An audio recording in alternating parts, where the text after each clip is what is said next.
How's it going, everyone? Kane, let's take it here, and welcome back to another episode of Collectables haul. Yeah, I got a fairly good stack today, and I got some collectibles to show you. I was, seeing them on the shelf, and I was like, oh, I gotta have them. So yeah, let's get to it. Alrighty, I am so glad I didn't, because I almost bought the 9th issue and I already had it. I completely forgot I did, and I also got issue 10 of Bounty Hunters. Yeah, really good. We're learning, a bit more. I keep forgetting his name. Valance. We learn how he got the cyborg on his face, like the robot face and all that stuff, and yeah, it's really good. I really like this run. Now this I've been really looking forward to, because I've always been advertising it through every other comic I've been reading, and finally today I got issue 1 of Vampirella versus, I hope I get that alright, Purgatory? The red sort of little demon woman. Really enjoying it. This is the kind of Vampirella comic I like. Not so much the one like for the drama, with like I've mentioned in previous Collectables hauls. It's really fun and really enjoyable. And in this one, her mother Lilith's causing havoc again. She wants a world of, to harvest beings and humans and all that stuff. And Vampirella, of course, she's like, you can't do this, you can't do this. So yeah, and then Purgatory's involved as well.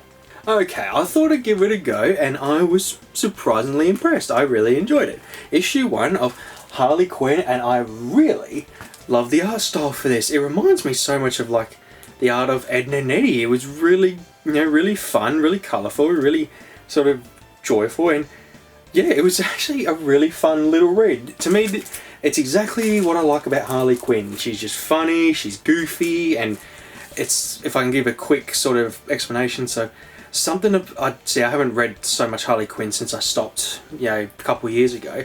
Apparently, if you got a mask, you're an enemy.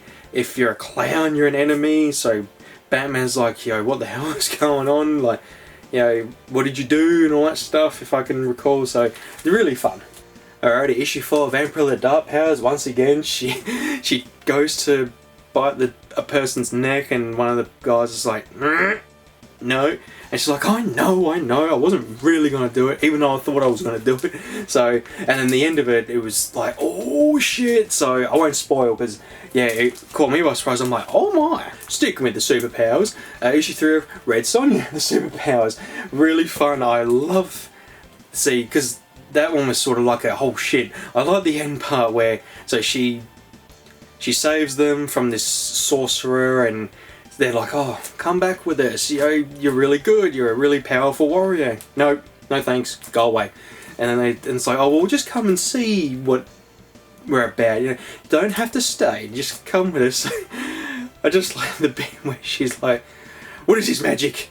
She's coming through a portal, and they're like, it's okay, it's not. She goes, it's magic, bad.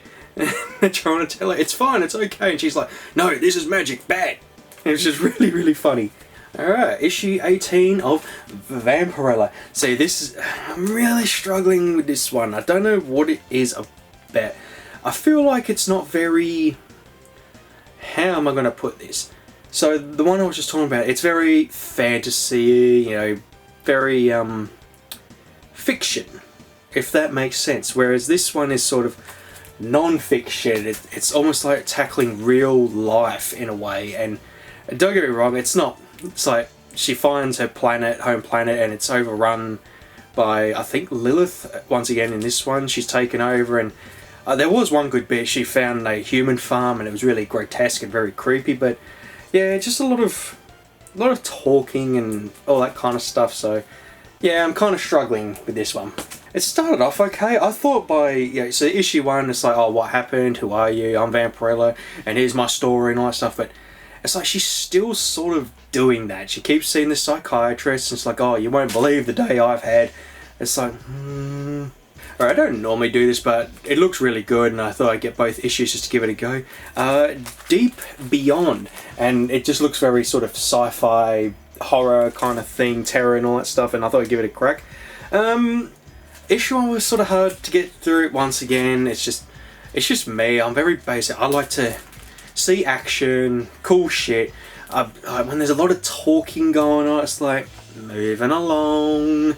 But then issue 2 picked up a bit, where this guy here, he found this colony, and it's like, oh, you know, you guys are doing well here, but we need to go back and all that stuff. And then they're attacked by, you know, a space alien creature, a creature of some sort, and you know, one of them gets taken out. But it's like, you can tell when a comic is focused more on talking and telling a story rather than, you know, the bits outside. You know, how do I explain that? So, perfect example. So it's like, let's say we have gone around the room the Ninja Turtles. Perfect example. So, what do we like about Ninja Turtles? They're going around, they're stopping bad guys, they're kicking Shredder's ass, you know, wing bang boom bang bang. Now just imagine that if one episode was just entirely of talking, you know, what's happening here, why are we doing this, why are you sad, and then there's 2 minutes of action. Now, there probably was those couple of episodes, but that's what I'm sort of getting at. Like, I would rather have 15 minutes of sort of intense action going on and then 5 minutes of telling a story. Now, I understand that story is important, but at the same time, you know, when I'm sort of flicking through, because it's like talking, where's the action? You kind of lose interest. Put it this way, I wish, you know, they have these really great artists and people drawing, you know, these pictures. Let the art tell the story, you know what I mean? In saying all that, oh, I really struggled. Marvel have just released their first issue of Alien.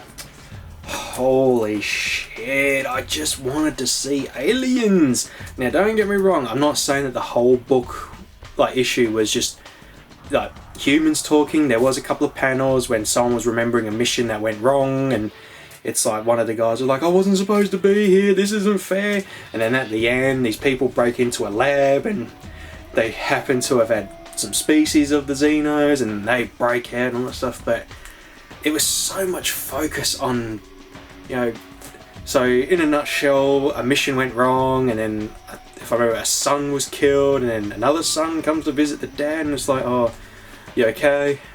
Yeah, I just miss him, you know, it's not your fault. And it's like, then something starts an argument, you know, of course I want him back, it's not my fault. And I'm just like, oh my god, where's the Xenos when we need them? So right now, not impressed. I really hope they pick it up. Issue 2, I better see more Xenos. I really am. You know, when I heard the news that Marvel got the license for Alien and Dark Horse aren't doing it anymore, I was like, oh great, it's going to be more about sort of people struggling and dealing with problems rather than the fucking aliens. And I mean, don't get me wrong, Dark Horse comic had that as well. We're following, you know, Amanda Ripley, and she's like, oh, yeah, I can't do this, blah, blah. But at least she was running away from an alien, you know, she's like, oh god, and she's like, oh shit, there's an alien behind me. You know, short and sweet. I mean, I feel like this is going to be like 20 issues, so I'm really worried. Like, put it this way, issue 2 doesn't impress me, I am cutting. Alrighty, issue 25 of Red Sonja. I don't know if it's the last issue, because there's another series going to start, the Invincible Red Sonja, and I look forward to that. And yeah, this one was quite fun. It was just sort of, you know, we're finally moving away from, you know, the run where she was sort of trying to stop this king who was out of control, you know, a kid king, and she's done with all that. And this one, it was like people were looking for her and they ended up in a battling ring, and it's like, oh, you gotta help them, you gotta help them. But yeah, as good as that was, I really liked the ending section. There was they did a little panel of, you know, Red Sonja from a different time, and it was quite fun. I actually really enjoyed it. So yeah, I hope they keep doing with that as well. So it's like she's a bit more sort of light-hearted, like a Red Sonja version. She's like, oh, I'm excited for adventure. I really, you know, I don't want to do bounties. I want to look for treasure. And she finds like this chainmail armor, and she puts it on her because it was the only thing she could steal from a tomb before she could get killed. And yeah, it's like, oh, it's loose, but it suddenly tightens, and it's like, haha, I'm a curse. You know, you fell right into my trap, and apparently it's King Arthur, you know, taken over, and like he's like, oh, I need your help, and that kind of thing. So it was really, really fun.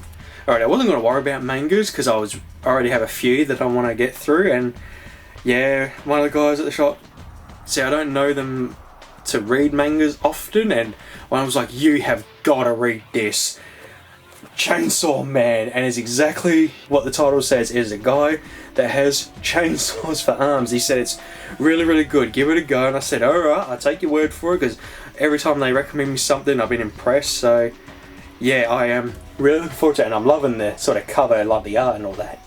Alright everyone, once again, there was some pop vinyls there, and it caught my attention. I thought I must have them, and I just had my recent, opening of a load of WWE figures.